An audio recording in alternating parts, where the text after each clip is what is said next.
We've been doing some interesting, fun little experimental play, working towards Randori, and working towards Randori from the perspective of what the rest of the Aikido world considers Randori, which is the multiple attack stuff, which has always been like, ooh, that's a little too scary and overwhelming, and man, you can really cause problems. But if you work at it from a structured mode, you can incrementally adjust to the chaos, which is kind of interesting. So it occurred to me that one of the things that makes learning Toshu Randori, hand Randori, difficult right off the bat is you both know what's going on, and you're both doing Aikido, and it makes far more chaos than anybody can really handle right off the bat, because you're dealing with another person that knows your game. And so it's like plugging into one of the most chaotic types of conditions you can have right off the bat. If you think about it from the terms of absolute chaos, well, if you got to do Randori with somebody who knows your whole thing, man, that's crazy. It makes it very, very difficult. And people get overwhelmed almost immediately going, I don't know what I'm doing. How the hell do I get here? And it just feels deeply overwhelming. What's interesting about that is that the thing that puts order to the chaos is somebody attacking.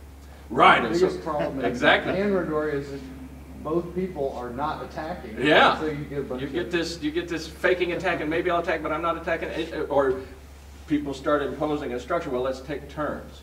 And so immediately you take it from real chaos into sort of, let's step it back a step towards kata, towards kihan, towards something structured, and you start, okay, I'll go, then you go, then I'll go, then you go. Or you have some sort of imposition of order kind of creeping in.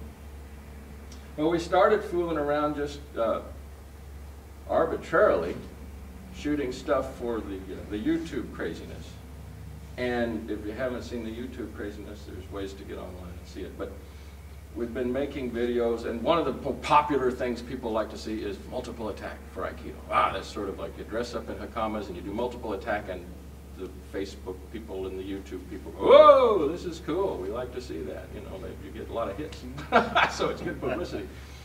And we started fooling with it almost at random, but then we built a little training matrix for going towards that, you know, we've had great success, even white belts in a class or two can start building up an ability to move with an incremental level of chaos. So you start with something very, very well known. You start with something like #1 release, or any particular release will do. So I'll do #1 release. And you're doing the first release, it's no big thing. And you get really comfortable with this. And then you add a person. So Jack's going to be the right hand, and Kyle's going to be the left hand. So I'm doing #1 release, and I'm doing the release, and then I'm looking for the next attack. The whole time they're taking turns, and they're giving me a steady person. So really, I'm still doing one person. I'm just doing two person as one person. Okay? And if you haven't done just that, we should probably start with this. And it doesn't matter which release you do. You can just pick any release at random and start real slow. And the main thing is you're just looking for the next person. So I get done with him, I'm looking for the next person. And I got a turn, I'm looking for Jack.